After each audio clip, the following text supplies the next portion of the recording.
Good morning student. आज हम साना साना हाथ जोड़ी जो लेखिका मधु कांकरिया ने लिखा है उसके अतिरिक्त क्वेश्चन कराने जा रहे हैं। इसका क्वेश्चन है, हिम शिखरों को जल स्तंभ क्यों कहा गया है?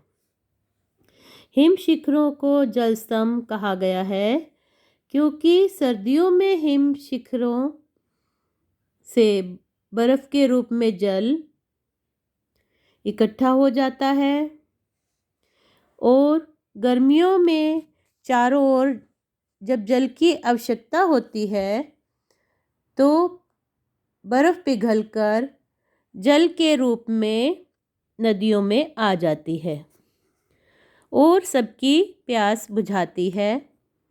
हमारे जीवन में पहाड़ों की अन्य भी अनेक उपयोगिताएं हैं। पहाड़ प्रकृति के संतुलन की दृष्टि से बहुत महत्वपूर्ण है।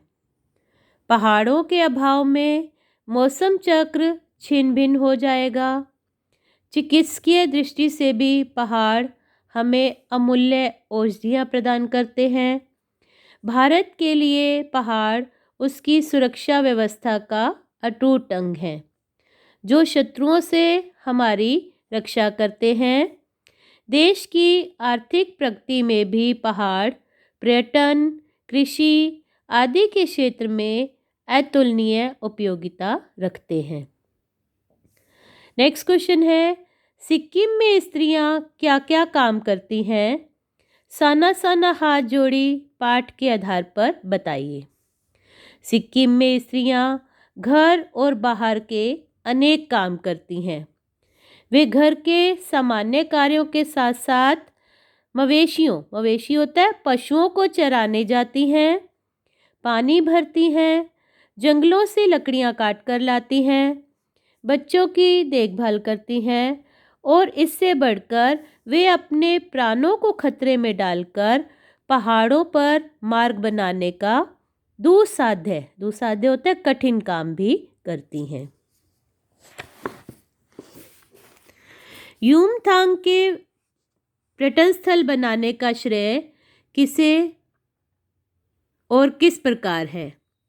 युमथांग को पर्यटन स्थल बनाने का श्रेय भारतीय आर्मी के कप्तान शेखर दत्ता को जाता है। जब सिक्किम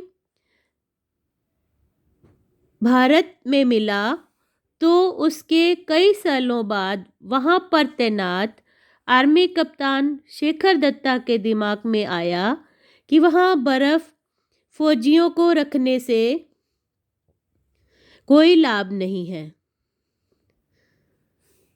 इस स्थान को घाटियों के बीच रास्ते निकालकर सुंदर पर्यटन स्थल बनाया जा सकता है, जो काम केवल उन्होंने ही किया था। पहाड़ों पर रास्ता किस प्रकार बनाया जाता है? यह कार्य कठिन क्यों है?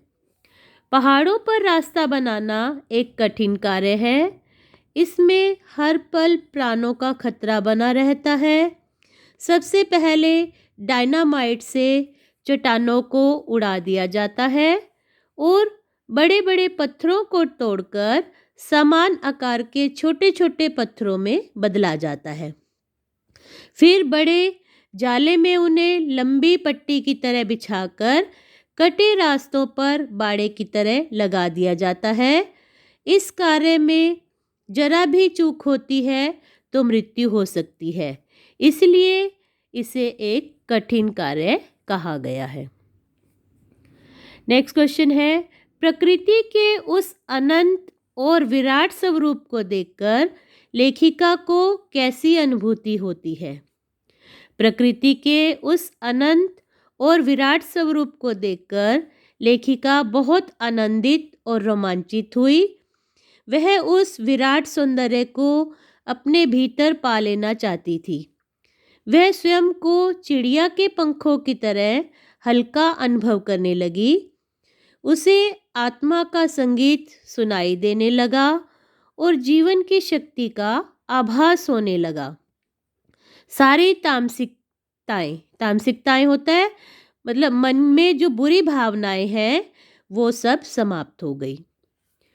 नेक्स्ट क्वेश्चन है लॉन्गस्टॉक। लॉन्गस्टॉक वहाँ पे सिक्किम में एक क्षेत्र है। घूमते हुए चक्र को देखकर लेखिका को पूरे भारत की आत्मा एक सी क्यों दिखाई दी? लॉन्गस्टॉक में घूमते समय चक्र को देखकर लेखिका को पूरे भारत की आत्मा एक सी दिखाई दी क्योंकि वह एक प्रेयर व्हील था।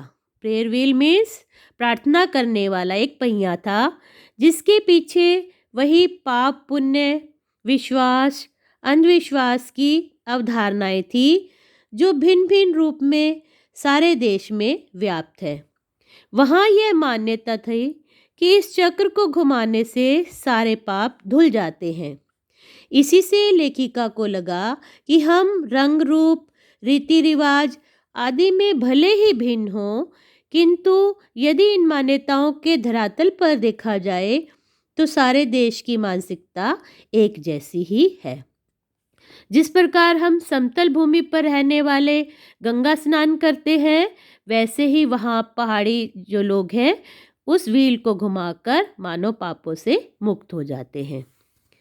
जितेन नार्गे की गाइड की भूमिका के आधार पर बताएं कि एक कुशल गाइड में क्या क्या गुण होने चाहिए। जितेन नार्गे एक कुशल गाइड था। उसे सिक्किम की ऐतिहासिक, भौगोलिक, सामाजिक और प्राकृतिक हर क्षेत्र की जानकारी थी। वह पहाड़ी मार्ग के विषय में, वहाँ के प्राकृतिक और दर्शनीय स्थलों के विषय में गहन जानकारी रखता था। वह एक व्यवहार कुशल व्यक्ति था जो पर्यटकों के मन में और स्वभाव को शीघ्र समझ लेता था। इस प्रकार हम कह सकते हैं कि एक कुशल गाइड को अपने पर्यटन स्थल की पूर्ण जानकारी होनी चाहिए। व्यवहार कुशलता, वाक चातुर्य, वाक चातुर्य होता है बोलने में चतुराई, मृदुभाषी मीठा बोलने वाला और समझदारी जैसे गुण आवश्यक हैं। पहाड़ी कुत्तों के विषय में जानकर लेखिका विस्मय और अविश्वास से क्यों भर गई? पहाड़ी कुत्तों के विषय में मनी ने बताया था। मनी उसकी फ्रेंड का नाम था। ये कुत्ते भौंकते नहीं हैं, ये सिर्फ चांदनी रात में ही भौंकते हैं। पहाड़ी कुत्तों को इस स्वभावगत विशेषता के विषय में जानकर लेखिका विस्मय यानी हैरानी से और अविश्वास से भर गई। कुत्तों की यह विशेषता साधारण कुत्तों से बिल्कुल भिन्न थी। नेक्स्ट प्रश्न है प्राकृतिक सौंदर्य के अलौकिक आनंद में डूबी लेखिका को कौन कौन से दृश्य झकझोर गए? प्राकृतिक सौंदर्य के अलौकिक आनंद में डूबी लेखिका को प्राकृतिक सौंदर्य से विरक्त पहाड़ियाँ, औरतों द्वारा पूरी तन्मयता से पत्थर तोड़ने का दृश्य जो है झकझोर गया। नाम मात्र के वस्त्रों में लिपटी हुई अपने बच्चों को कमर पर बांधे स्त्रियां काम करती हैं और उनकी दयनीय दशा को देखकर लेखिका जो है बहुत दुखी हो गई। भूख, मौत, दैन्य और जिंदा रहने के साथ साथ जंग करते हुए मातृत्व और श्रम साधना सभी एक साथ देखकर लेखिका का मन जो है विचलित हो उठा।